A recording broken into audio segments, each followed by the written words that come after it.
Welcome, everybody. It's Monday evening, and you're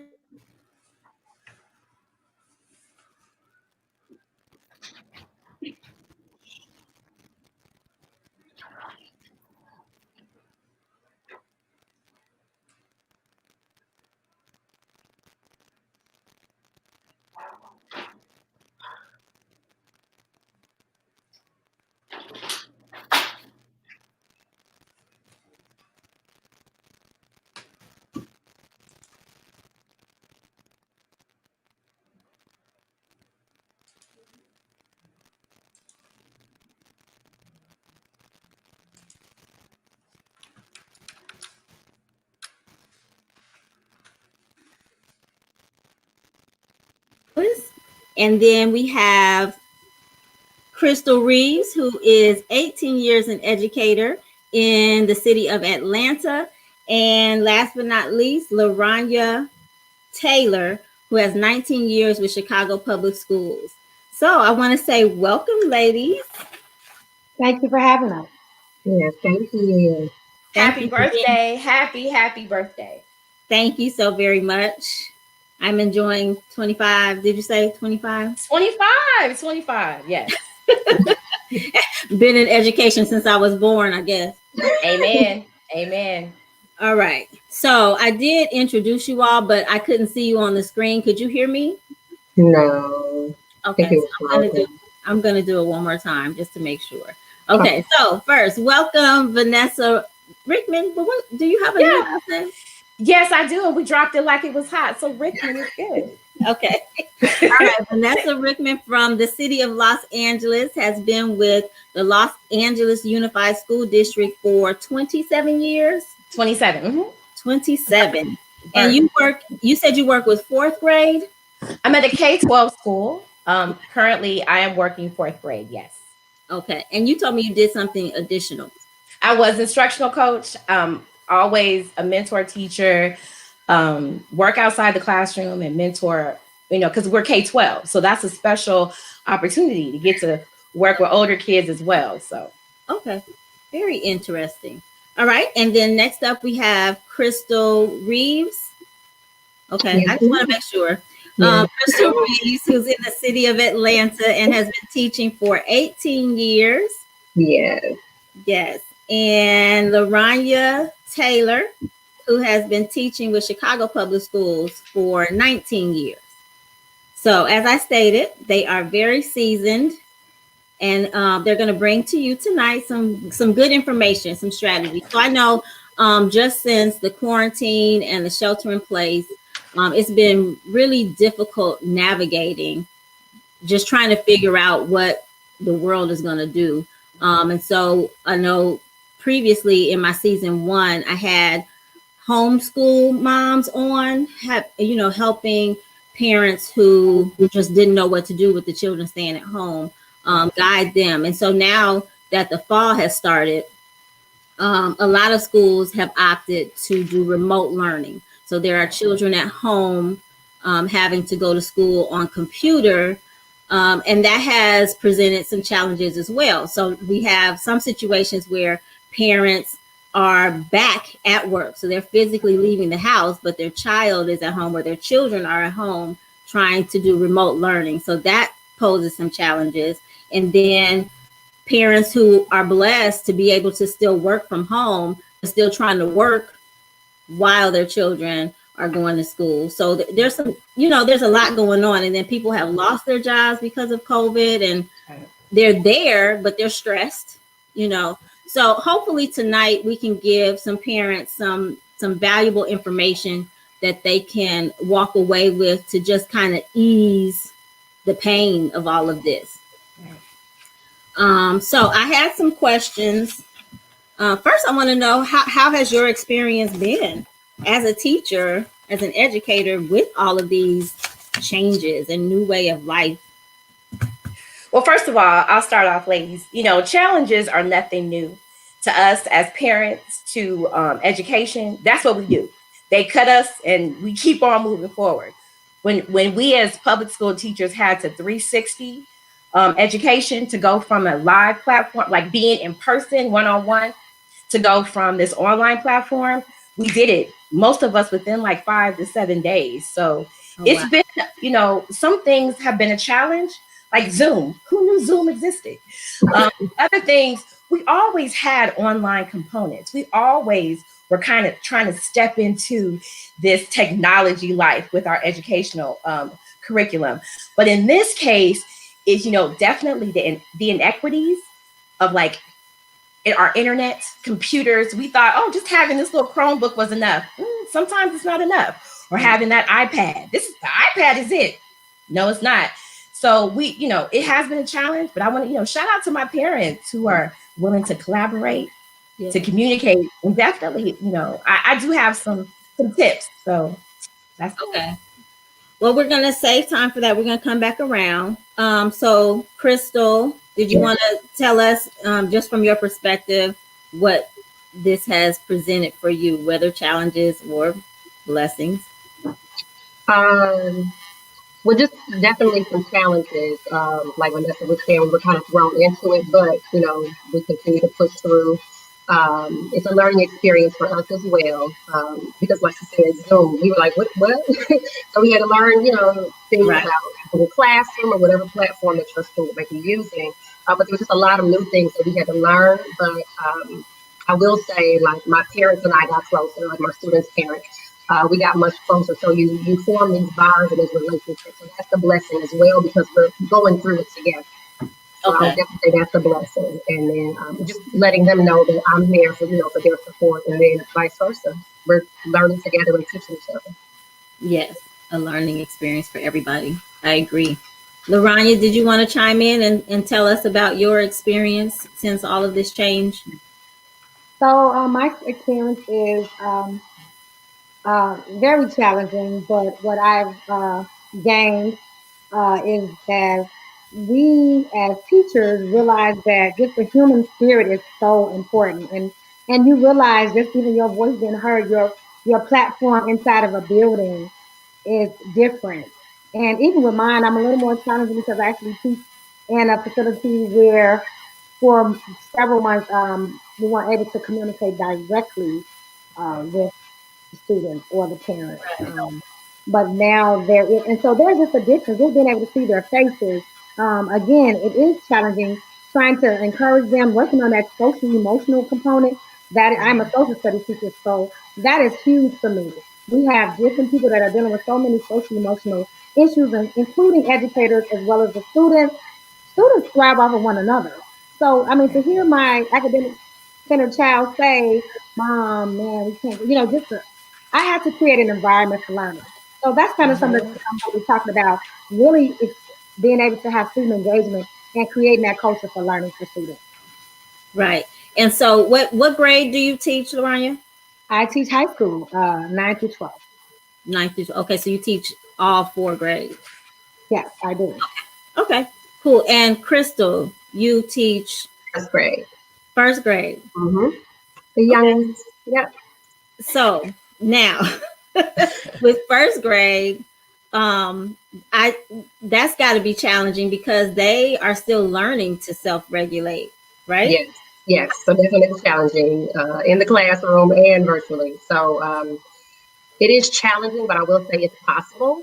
One thing that I encourage parents to do, even though some parents might be working from home, everybody has their own situation, but I encourage parents to be with their children, especially the younger ones. Like once you teach your child how to navigate through their computer, how to access the different tabs and things like that, then it is possible. And then the kids, kids with technology, they pick up on things. So they'll know how to, oh, I can click on this, or I can do this.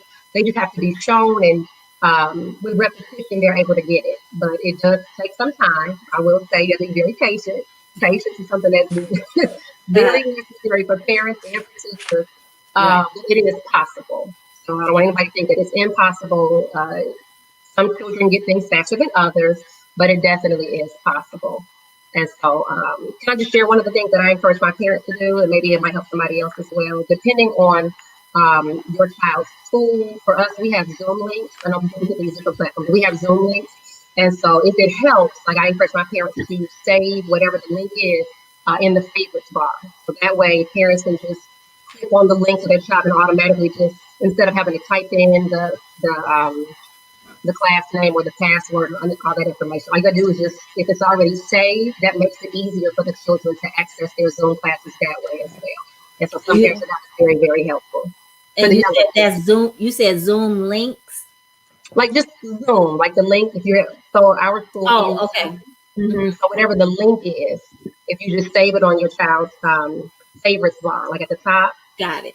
You can label it whatever the subject is. Like we have different subjects. So like they have one for reading, one for math, and one for their social studies science block. But once you save it and you train your child, like, oh, okay, they can just get on without, after a while, without their parents' help. Okay. So that's helpful. Mm-hmm. So now I know with the younger children, it's a lot easier to be in touch with parents because they're smaller. That face is making me think. Let me finish. All right. Well, let her finish. She's like, well, I'll say this: with the older children that I've worked with, I felt like parents were almost non-existent. But with the younger children, I still have to get like a phone number. I still see somebody or talk to somebody, even if it's not every day, even if it's not as regularly as I would like it to be. It just has seemed as though the older children, a parent is tougher to come by. Okay. But I could be wrong. And it just depends on the child. It depends on the family, and we'll go from there. But yes, there are some parents who it's very challenging to get a hold of them. Very challenging. So I mean, that's another set of troubles. Because of course, as a teacher, you want all of your children to be successful, but that is a challenge. There are some parents who are very involved and who are right there, monitoring and trying to figure out what's going on. But there are some challenges. There are some parents who are not there. So I was wondering, like Vanessa and Laranya, because of my perspective, and you can tell me if I'm wrong, but with the apps, I don't want to say absent parent because I'm not saying they're absent from their lives, but they're just not as available for communication when they're older. How do you help those students have success with e-learning, or what are your expectations from them at those older ages? Well, if you don't mind, my son was class of 2020, so he just graduated 12th grade. So, all the way through this process, I'm constantly, using those applications that existed even before, COVID. Those applications existed. We used Schoology. There was a parent portal. Yeah. I've seen his grades all the way from 8th grade to 12th, and I've used the parent portal. So this wasn't something new that just kind of came up when we went into, quarantine. No. Right. And for them, I know for me, my biggest thing with him was to have some compassion because everything was taken from him. No prom, they had no graduation. He and I sat in the living room with his cap and gown on and celebrating him. And but again, those things existed already. So as a parent, it was on me to be active. The school will email and the school will call. But teachers are very inventive. We came up with applications such as Class Dojo, Remind. We have those apps, Microsoft phone calls. So the parents can text us whenever they wanted to. And I also had that with my high school student. It's up to the parent to really take advantage of it. So, but actually, I can comment on that. We also forget about the diverse learner children that we have, and I feel like they have been left behind in this situation. And when you think about Class Dojo and Schoology and these several different platforms with different passwords, I mean, just to try to get into those things as parents, as a student, was a strain in my household. Again, even like the piano class. The piano class, they actually had piano, and then they had to go to an app for piano. So there were just so many different apps and different platforms, and that was a main challenge that I would have to deal with. And again, Zoom actually, CPS actually started out with Zoom, but because there were some issues with Zoom, we had to move to Google Class, Google Meet. So we know that in Zoom, we were able to kick a kid out of class, where it's different now. There are so many different dynamics and challenges that we see. Yes, we are teachers and we are parents, but this is only so much. And I, as an educator and a parent, that we can do. I'm teaching in one area, one place, and having to sometimes leave a child that might need some help. Or the teacher is doing a lot of teacher talk because they're front loading a lot and the child is feeling like they're shrinking. So there's a lot of things. I mean, look at them. When you say the app, that just woke me up because there were Mm-hmm. so many apps. And that's why, as a parent and as a teacher, I had to, just express to my parents, be compassionate with yourself. Check your body language when you have to work with them on something. Does your whole body tense up? And therefore we convey that fear, and we convey that stress to them. If you got grabbing your glass of wine, like, hold on, baby, let me get the wine first. We want to convey to them that yes, it's going to be challenging, but we need to persevere, because this is where we are, and this will pass. This too shall pass. And I firmly believe that. I think one thing that our kids can benefit from is having this time to collaborate with not just us as teachers, face-to-face time on Zoom, but now we get to open up their world. We go on virtual field trips, not just, for my son and my girls, we did Girl Scouts and Boy Scouts. So we were always outside those four walls. So, doing virtual field trips, I got to show my son, some things that, maybe in the classroom, let's say he's learning about French history. Okay, well, let's log on and see the Louvre online. We've always had the ability to do it. Now it's a necessity to do it. So, right. Be compassionate. Whew, breathe. Namaste. No, that's good. That's good stuff. Because go ahead, Laranya. No, so real quick, again, everyone has different dynamics. I work with court detained youth, so they don't have those options. And that's what we have to look at. Like, you can't press a button. I mean, there's some things that are different, many things that are different. So you just want to look at that and think about that. And you say compassion and patience as it relates to the parent. But again, it definitely goes both ways. And again, Crystal, I heard you say you got to pack that patience. And that's on both ends. You had a high school kid that was about to graduate. That's a different level than a kid that might be 11, or a kid that a parent just had their leg amputated, or their parents maybe like 8 and 10-year-old children, and their parents are 50 and 60. Like, so you just have to look at all those things. And then again, back to that social emotional component. Like, there are just so many different levels of this. And yes, we are strong and we're going to make it, but we have to continue to remember to teach the whole child and understand where they are and meet them there. And the parents as well. We have to be parents. They all don't know it either. They're very new to this.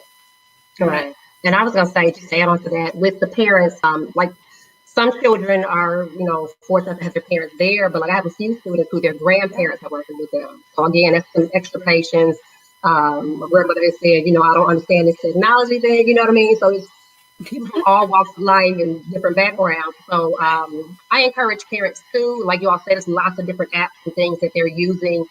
I encourage, like, YouTube is wonderful. Like, there are lots of different videos on YouTube. If you don't know how to work Google Classroom, to help your child turn an assignment in, whatever it may be.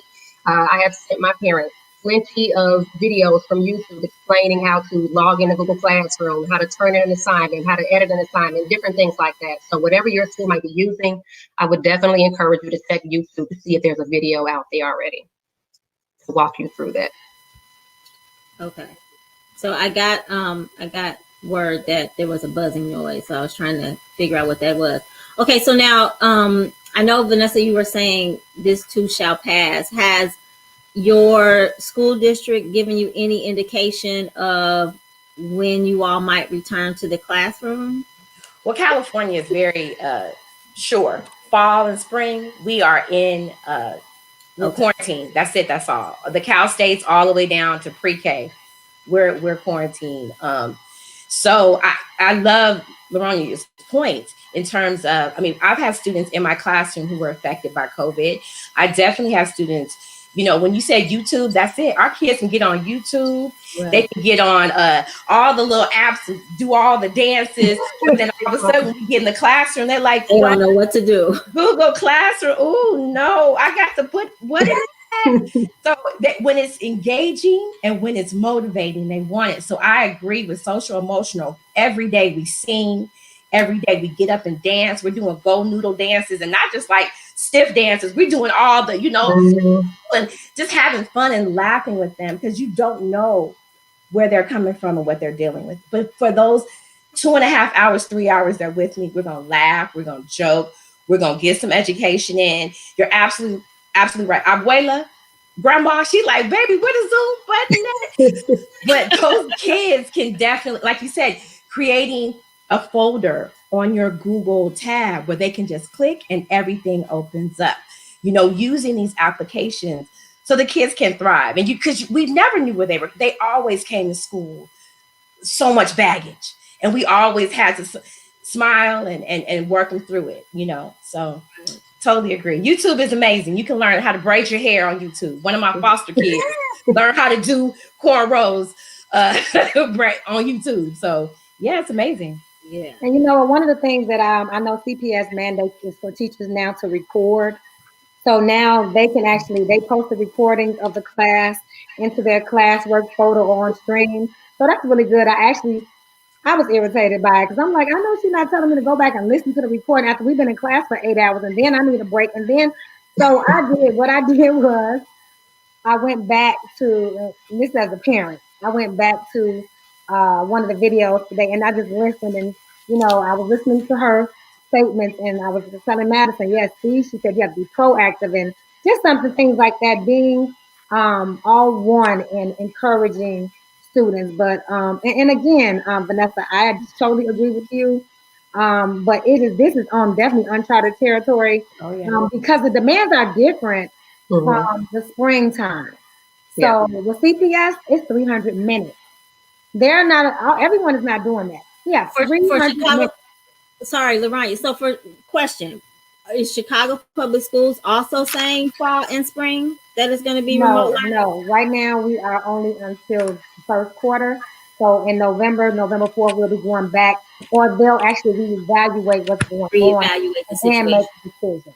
But right Okay. now we are on for 300 minutes, and that is a lot of time online. I actually have bought my children the glasses for computers. And again, I heard you speak about the inequities, Vanessa. I see these Google Chromebooks break down, so I had to buy a couple of MacBook Airs because they don't have any issues. But everyone doesn't have that.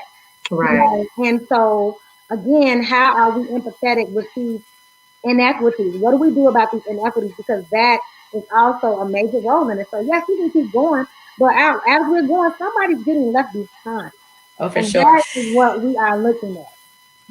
One thing. Go ahead, Aisha. Sorry, go ahead. I was gonna say I like the fact because this is Maya's first year in high school, and so we never expected to be at home, and she goes to a performing arts school. So I have come home and I'm like, okay, what happened in my living room? Like everything's moved because she's got to have dance class. Right. So, but I did appreciate the fact that Chicago Public Schools distributed Chromebooks for families who didn't have access to that. And I believe they even asked me, did we need them to give us a keyboard for one of her other classes?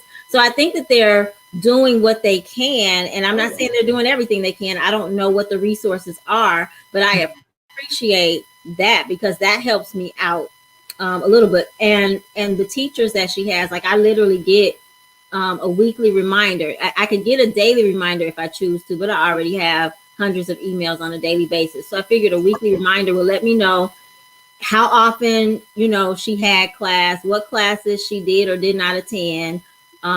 It's very up to date and it keeps me abreast of the situation. But I feel like I'm blessed that she's my youngest. My youngest is in high school. So having children younger than that, I don't think that I don't feel like I would be able to leave the house to go to work. I think I would have to stay here and figure something out. Or only just having one child, having one in CPS versus I have three in CPS versus I have a diverse learner in CPS, and then the age dynamic. So again, Krista, what is your take on this as far as ages and how many children are in that one school district? What are your thoughts? I heard you say the first part was my take on the what district? Just the age group, the age dynamic, and then having more than one child that's on e-learning. If again, challenging but not impossible. I will say some of our students are in what they call pods. And so just to help like with some relief, and it depends on what your support system looks like. But if you, for example, let's say I have a child and you have children. But let's say we partner up and I'll say, hey, I'll hold the kids this day. You know, they'll bring their materials over. That'll give you some relief that you can, do what you have to do throughout the day. So it's 4 kids, then we'll rotate. So one parent like holds these kids and kind of monitors over them, one day out of the week. So that way you have the other 4 days of the week to work. So that's something that some of the students at our school, their parents are doing that to kind of help them make it through, like so they can get back to a normal schedule as well. So you do have an adult. One thing that helps in that situation, and even if it's not that situation, if you have multiple children at home, a lot of our students we encourage them to get headphones. And so that way, let's say you're there and you're monitoring. You have one child here, one child here, one child here, one child here. The noise won't be a distraction, but each child is still able to, they can go to their lessons, they can get their education, they can go to their classes, all that. And then you're still, as an adult, able to monitor, but there's no background noise, there's no distraction. And so that's been very beneficial as well with the headphones, but the headphones with the microphones. So that way when students are interacting with their teachers, they can speak. I had some students who got the regular headphones, so when they were trying to talk, I'm like, I can't hear you, sweetie. So they had to unplug and do all of that. But that's also helpful when you have a few children in front of you, and as a parent, you kind of want to see what's going on. Now, different people know their children. Some children get distracted being in a room with other people. So if you have the space, then, we do have children who are spread out throughout their homes if there's space available. And that has helped parents as well. And the parent kind of just goes and monitors, let me check on this child, let me check on this child. Again, so those are just some of the things that have helped. And then making sure your children have a quiet space. Like no noises and distractions. And again, some people, Aisha, like you shared, are at home and some have lost their jobs. And so different dynamics. Some people have a lot of people in their homes, and that's just their reality. And we have no control over that. So in situations like that, I think it's important for children to have headphones. And you just, as a teacher, I see the difference in makes. So I see how this student has a lot of noise in their background. They're always distracted. They're always turning around. They're always trying to see what's going on. Where other students who have headphones, yes, somebody in your background is loud, but you are still able to focus and concentrate because you have your headphones on. And like you said, there are no noise canceling headphones. I am definitely a forward thinker. So my daughter has like AirPods, and then I have another one they're all noise canceling. I mean, again, just trying to think ahead because I know I am untouchable, almost untouchable during the day. You can't really even come down where I work. They can never be seen on a camera ever. So those are like some non-negotiables. Like, do not come downstairs unless it's. I've heard my daughters kind of get into it a little bit upstairs, because maybe my husband was in the garage or whatever. My mother-in-law comes over 3 times a week. The first week she came over every day. She cooked. She made sure they were on. She was a retired special ed teacher, so it was good just to have her in the home as well. That all those things, and I'm sure, and like you said, we're doing our best. We want the best for our children, and we want them to thrive, not just survive. We want them to thrive in this pandemic, and that is what it's about. So again, I like the relationship. If I can email someone, communicate with someone, advocate for my child. If my child is not being heard, and I encourage them to advocate for themselves, then I will go ahead and make sure I support them as well. I have a child who father's a steel worker. Mom lives in Arizona. First year of high school. They're in the same. I have 4 students. I have 5 on Friday. One was at the table. I have 3. I have tables. I have a nice setup in here because, and I really try to encourage my husband. I'm like, thank you for the juice, but making a juicy sound. I'm just saying, people have to live as well. So let me ask you this. Do you feel like, and this can go to anybody, do you feel like because you're at home and you're in your personal space, do you feel like right now it's more flexible or you feeling more lenient? Everybody's shaking their head. That's Candy. Yeah, that's the beauty of the classroom. That's the beauty that you create this environment of safety and space. And that's exactly what we were talking about, the inequities. When you're at home, the kids are dealing with whatever's going on at home. They can't focus. And conversely, the teacher can't necessarily focus. They have children, they have things going on. It's not an ideal situation.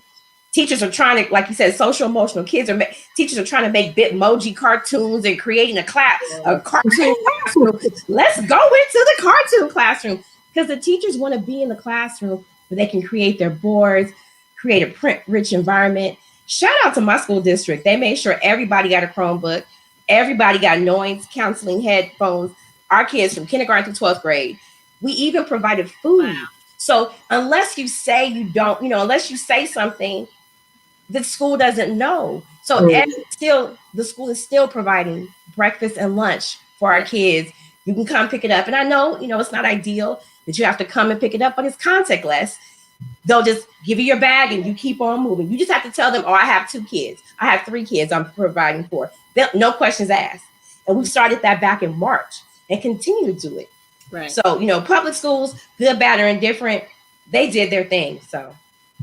And just to add to that, like Vanessa was saying, I do encourage parents, if you are experiencing some kind of trouble or whatever it may be, reach out to your schools. A lot of schools during this time are trying to do what they can to help those families that are in need. Our school as well gives food to families, provide the food for families. But other resources as well. Like if you check in with your child, see how your child is really feeling. I have some students who have had like major anxiety issues throughout this. And so I've been able to connect families with our counselor. We have social workers, but again, there is support. You might not know about it. So again, don't be afraid to reach out to your administrators, your students, your child's teacher, who is somebody you feel comfortable with. But there are resources out there for you all during this time. And Krista, you said anxiety. You are correct. I mean, I see anxiety. So I mean, you hit it on the head about anxiety. Like I heard Vanessa say, you know what? Well, they can push the app and do TikTok, but they're comfortable. They're in their own zone. They trying to do a little something. I mean, it's different than trying to, in a few minutes, push a button, present. My son I saw what happened. His computer went out. He was about to present. I hear the girls like, "Go on, Sam." I'm hearing it. It went out. I'm glad I happened to be done at 2. I'm usually done with my class like 2:00. Where my children, 3 of them are on until 4:15. So in that class, I was able to give him this Mac because that other computer was just dead. He was able to log on to Canva and pull it up, and he presented. And I was just so happy to be there. But it's just that it's not always going to be that. But like you said, you have to continue to find. I've asked the ladies since I've been around the summer, or just people, what is your silver lining during this pandemic? Again, just being able to know that this is a challenge and this is uncharted territory.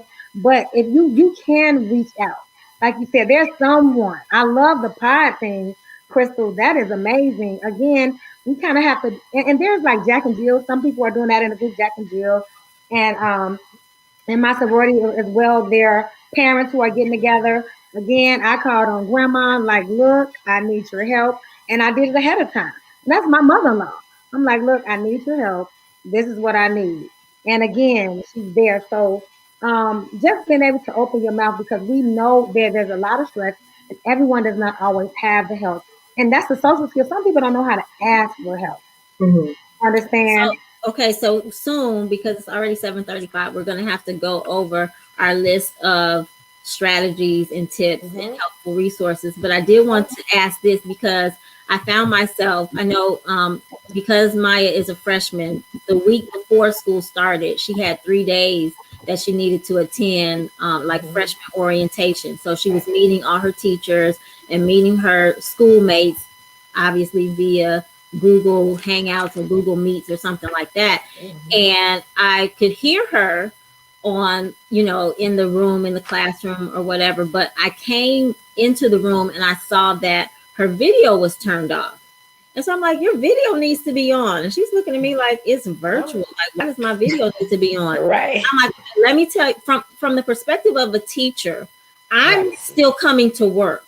So I'm looking at this like this is school. And so I need to see you. I need to interact with you. I'm not trying to interact with a blank screen. And so I want to know, because I've heard some stories where teachers are saying they're seeing kids in the bed. Kids are sitting at the table eating cereal. So what type of standards, and that's, I guess, kind of where I was trying to go with asking about the leniency. What kind of standards and rules have you set in place, knowing that children are at home in their comfort space? Are we allowing them to just attend class from the bed in their pajamas, or what have you set in place? So CPS has set in place across the board about pajamas, people on cameras. I mean, they have some expectations that they've changed it. Like I said, since March. Remember, March just happened, but going into this year, they have to have their cameras on. They have to be at a table or a desk. They have to be in an area where it's quiet. So they did have those expectations. And then in class, you have to again reinforce those. I saw people, I saw teachers maybe I see in my house Uh-huh. students started at a certain place, but as far as that camera, but then they allow them, or I don't hear anyone saying, well, keep your camera on. Now, there's one school, my daughter's elementary school, keep your camera on, sit up. Maddie was on the couch, obviously, the other day. And you know what, you need to be back at this desk. You need to be at the chair. I don't know, because the couch is comfortable. You about to doze off. Get back here, get in the table, get at the table. So just having to actually, as parents, support what has already been put in place is important as well. And you Class, see people yeah. get on there. I'm sorry. I heard a teacher say someone got on there that was like a family member with no shirt on, tatted chest, strong looking, helping out. And they had to text like, tell this man, this is what's going on. And it took a while, but he was just in the camera a lot. And mom brings somebody breakfast in a half slip. I mean, so it's etiquette. And that is something that they are definitely working on and trying to curtail. Our expectations for our students are the same expectations you have for a teacher. You don't want your teacher to come to class with her pajamas on. You don't want the camera off. There's no way I can convey compassion, communicate with your child with my camera off, and I'm laying in my bed teaching class. You would not want that from your teacher. Right. So I told my students to prepare for success. How do you want to be successful? What kind of grade? Do you want the pajama grade? Or do you want the grade that gets stressed in the morning? I love it. Our students are going to college.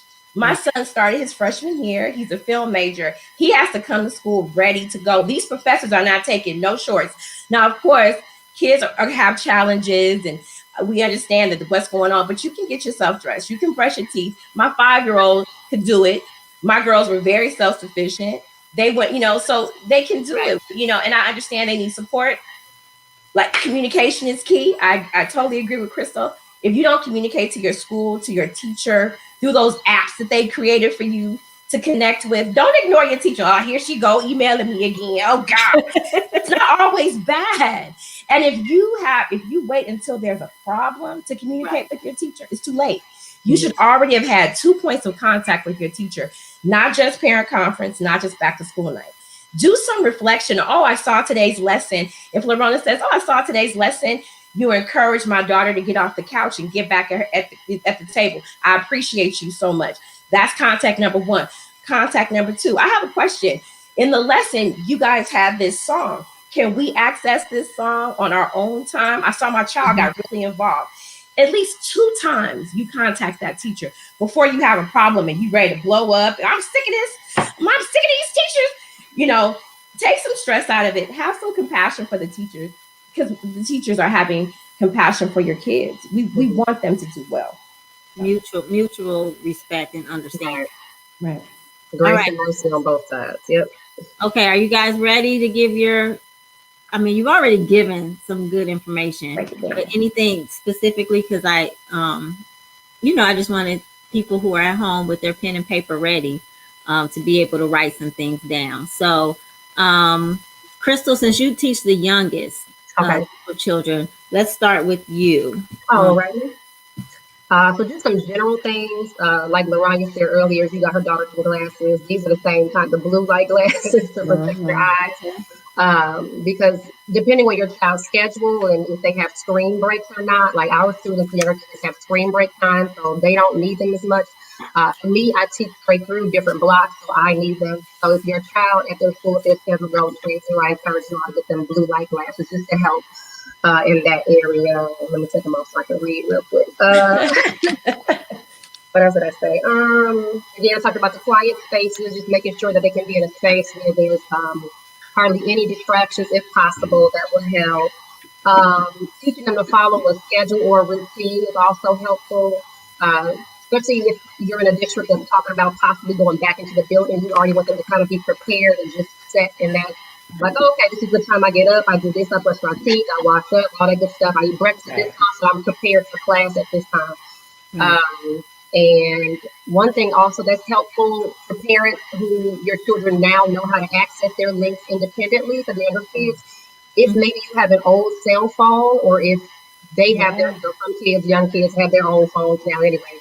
But even setting timers on their cell phone so they can take responsibility and say, oh, okay, I have reading at this time. Let me go click on my reading list, or let me go click on my math list. So that's something else that they can do, just to set a timer. For the younger kids, if they're having a hard time keeping up with their materials, we encourage kids to be creative. You can get an old cereal box, cut that and use it for a little bin, or even like a little bin like this, with a little plastic bin from the dollar store or somewhere. But just to keep their materials, and that helps, because I've had several children like, I don't have my book, I have to go get it. And so now that they know to keep everything with them, their workbooks, their dry erase boards, whatever their materials are. I think that was pretty. Oh, for those who have more than one person on the internet, if you are able to, one of my teammates, she's a teacher person, and her children go to our school, and so she, one of them is on the Wi-Fi, and then she has an Ethernet cable, and so that helps as well to cut down on like the internet connection breaking up, so you can spread it out that way. And I think that might be it. If I think of anything else, I'll add that in. But also, just real quick, just back to the mental health of our students and teachers, of course, as well. There, again, I'm a fan of YouTube, but there are so many things on YouTube that deal with mindfulness. So you can find some videos to deal with anxiety. Children can meditate, breathing exercises, exercising videos, all that good stuff. And then I'm going to turn it over and let somebody else have a chance to share. Yes. Okay. And so let's go to Vanessa, because you work K through 12. Yes. Okay. So compassion. You know what? The teacher wants the best for your child. They want to give them a good grade. Our district has made the commitment that we are not failing any students. Equity and access. Don't forget to use the books. It's not just all online. Use the books that the students have brought home, or you were able to go pick up. So compassion is number one. Communication. Communicate with your teacher. Let them know you're having a hard time. Let them know you're confused. They will do extra office hours. They will text. They will call. They will expect them to support you, because they will. Collaboration. Someone said it already about having grandma involved. Math doesn't just happen in the math book, and it just doesn't happen on Zoom. Math is in the kitchen when you're doing a recipe. Math is when you're shopping. Give them a budget. When you're on Amazon and you shopping, you have a budget. You hope you want to give them a budget as well. You want to talk about sales tax. You want to talk about writing checks. Back in the day, we used to write checks. So collaboration is important. It's beyond the four walls of the classroom, and it has to be. Have them create projects. Do art, listen to music, garden. Work with dad on whatever he's working on, be it the car or whatever. Create some collaborations.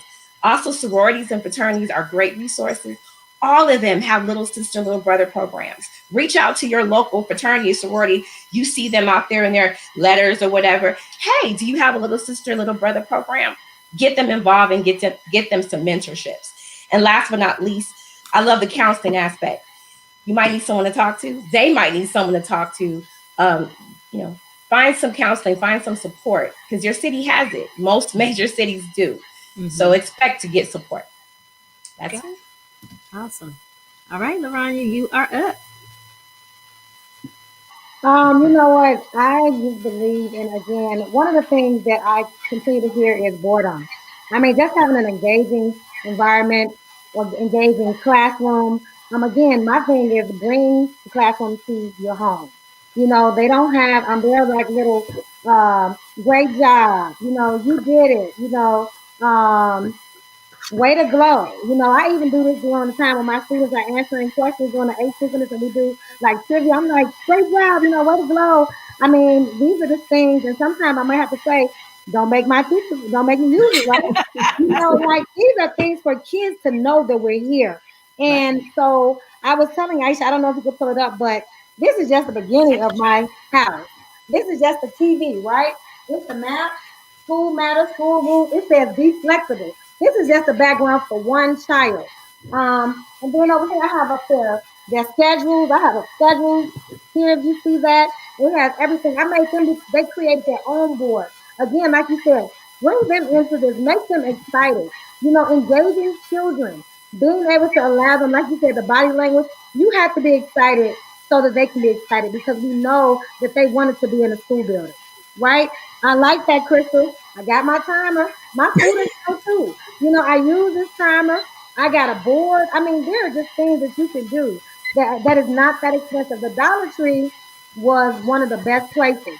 I have a calendar on each one of their desks. I make sure I have like we have like a charging port here. I have just like a stand where they have their. I mean, everything. It's really needed. You have to have this classroom environment. You have to have an environment for learning. You have to establish that culture for learning in your home. If you go to a school store, maybe Lakeshore in the city, or Classmate, or again a Dollar Tree, they have things. You also can do like a little marker board. They have a place to organize their information, put their books. You have to have them set up so that they know that is important. And then I also even have like just math, arithmetic. This is my child. This is where she is. This is how they started. You Sorry, know, I didn't know how fast you wanted me to no, go. that's fine. This is good. Morgan has her schedule. She's class of 21. My Sorry. son is here. He's in class of 21, her schedule. My son is here again. This is the way they learn. He has Sam, his football. He has a year class of 2023. The math symbol here is on the air conditioning unit. Like you have to make your environment inviting to learn. And sometimes this is my class. I teach from there. This is the back. Hey, social studies, my co-teacher, the time and the expectations, ask for help, helping others, being accountable, cooperation with others. Like this is what you have to do. And you have to engage them. They will be receptive of this.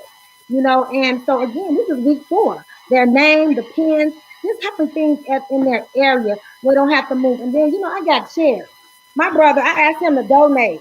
I got like 3 chairs where they can move around a little bit because sometimes their body just needs to move. You know, so these are just different things that we put in place here so that our children can be successful. And that's really what I have to offer. And one of the things I learned we can still rely on Quizlet. Parents go online, put the question in Google, go to Quizlet, study those cards. Again, replay those videos that are recorded by those teachers. I just embraced it today, meaning and to go back, I did because I was one of the parents like. Then I said, you know what? Namaste. Like you said, Vanessa, I'm listening. I've been listening. And I just said, you know what, that's how we told my daughter. We're gonna meet and I'm gonna go over a few things with you. And then we got two assignments that do at 11:59. We've been on all day. It's just continuing to get yourself together and realign yourself because again, they're looking at you. And that is the truth. Your children are looking at you and how you perceive education. And that's what's important. Yep. I agree. Now, I have a quick question. So you mentioned something about screen time before, and I'm wondering, is there a required amount? Because I know, like I was in my only direct connection to e-learning is Maya, because Marcus is out of school. But I know we're waiting on Maya to get there. But so I know that she has academic classes from 8 in the morning until 12, and then they get a 2-hour break, and then she has her performing arts classes from 2 to 4, which is obviously less time than she would spend if she were at school because she would be there from 8 to 5. But your screen time, what is that? What is the standard right now? Well, there is a standard. Younger children obviously are expected to have less screen time. So what California did, we broke it down. So there's asynchronous time, the time when the student is working independently, and then there's synchronous time, the time when they're live face to face with the teacher. So you can Google the standards for your state. So for us, kindergarten is not going to be online for 2 hours face to face with the teacher. They have a certain amount of time. I believe it's 90 minutes. And then as you go up, it extends per age, per grade. But of course, you have to Google it for you. Because I don't want to say, fourth grade is only supposed to have 2 hours. Parents are like, wait a minute, my baby only. Okay, hold on. This depends on what your school has adopted as asynchronous time when they're live, and then synchronous time when they're live with the teacher. So, but they will be held responsible for some independent work. And so you can do it. The kids can do it. They have to. Yeah. It just depends on where you are. Different schools and districts are doing different things. Like we have some schools that are back in face to face, and then some that are strictly virtual, some that are doing the hybrid model. So it just depends on where you are and what's your school. I think in the suburbs out here, a lot of children are back in school. Okay. Yeah, so I found that interesting, and I'm wondering. So Vanessa, you said that you're not failing any students, which I know that can relieve stress for the parents. But are you afraid that might reduce the effort level? Well, they're going to get the grade they earn, but in terms of equity's sake, everybody didn't have cable. Some kids. This definitely. We discovered that we are living in a third world country with a Gucci belt. Not everybody has the high-speed internet. Not everybody has a device that works beautifully. So California, in our public school district, has decided that we cannot fail students. Now, that doesn't mean you get the A+. It means you gonna get that low C. But we're giving you a baseline. Look, we know this is tough. We're committed to that. Are kids less involved? No, because they want to be the best, especially if you model to them the best. If you constantly, like you said, classroom management, the classroom is still managed. All of my slides, my Google presentation is put together, my PowerPoint, from when I start with my rules to when I end with my praises and, putting kids' names up. Good job, you did this. So, no, we're not failing them, but we want them to do their best. So, okay, got it. All right. Did you guys have any questions for each other? I didn't want to hold you back on that if you had any. You know what? I've been listening to Vanessa and Crystal, and again, what I continue to hear and what I want us to hone in more or zero in more as educators and as parents, there are students that are diverse learners that are not getting the services they need. Right. I have teachers are not looking at the IEP. It's an individual education plan. That means that you teaching for 2 hours trying to go over an assignment when a child needs a brain break. I encourage educators to look for general ed teachers. Just look at them. Take a look at them. See what you're working with, what you can do. Put them in a small room, a book, the history book. Everybody, putting those online. Us putting up papers. We need the book. It's just things like that. Parents ask for books. If your kids having a hard time navigating through 5 million emails and maybe they don't have a printer, ask for a book so you can take information, highlight it, get back in it. Like you have to ask for these things. Even if it doesn't matter if your child doesn't have an IEP, but just ask for this. Advocate for your child. You are your child's advocate. And if you are missing something, Vanessa said it well, and I'm taking your advice. Don't wait till the last minute to blow up. And I understand that.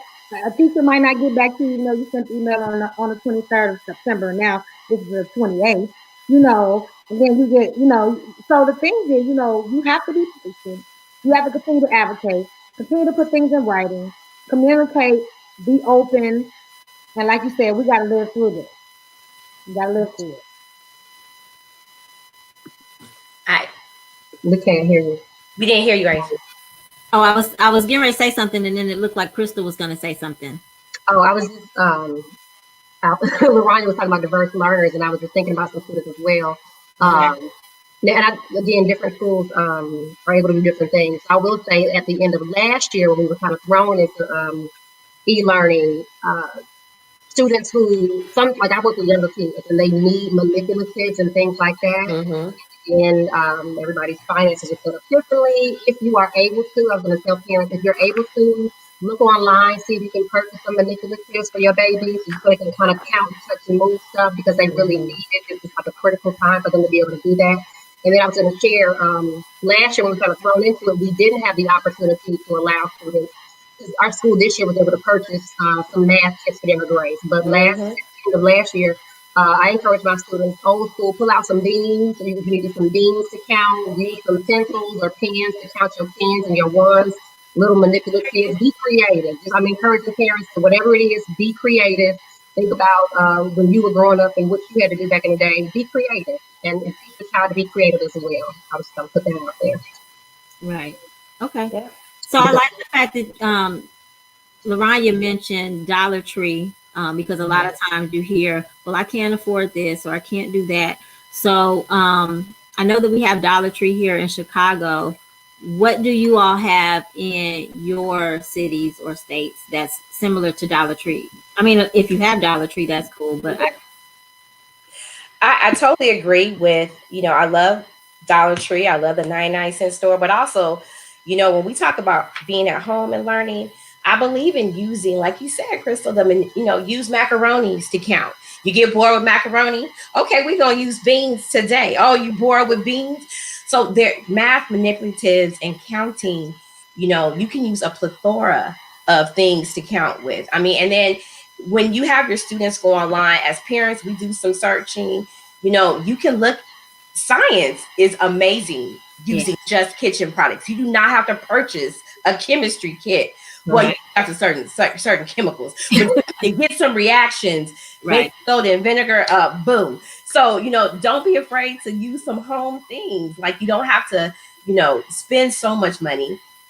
Do some Google searches about home chemistry kits. Like, what does it look like if I'm teaching 4th grade chemistry? They're going to need water.